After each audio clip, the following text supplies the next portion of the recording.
আসসালামু আলাইকুম। Hello viewers, everyone কেমন আছেন? শুভ বিকাল।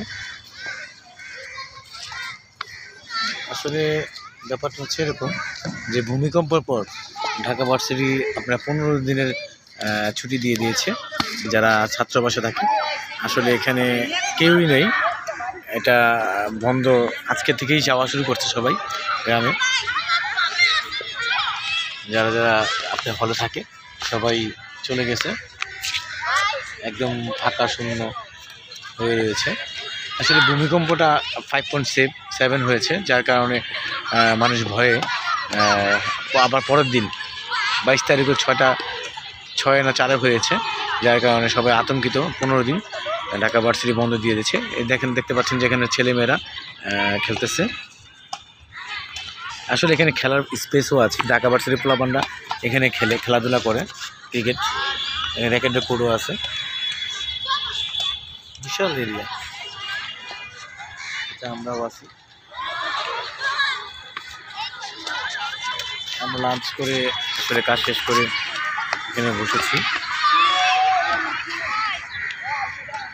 সুন্দর পরিবেশ, সবচেয়ে বড় কথা হলো যে সুন্দর পরিবেশ এখানে, খুবই সুন্দর। দেখতে পাচ্ছেন যে ছেলেরা র্যাকেট খেলছে,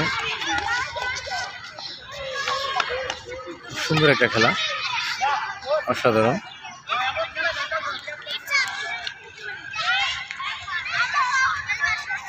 খুব সুন্দর পরিবেশ। আসলে সব ছাত্ররা চলে গিয়েছে এবং যাচ্ছে এখনো, দেখতে পাচ্ছি একটু আগে যে লাকিজ নিয়ে যাচ্ছে।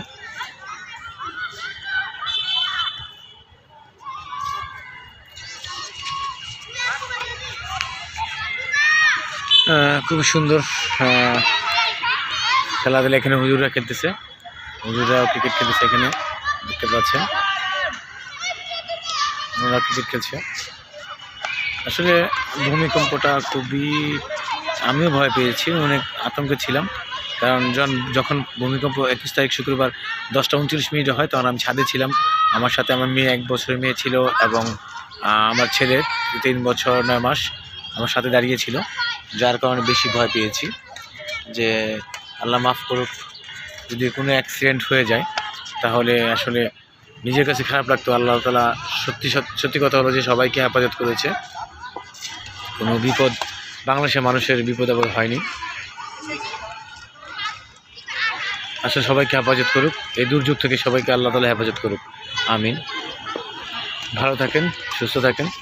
আসসালামু আলাইকুম।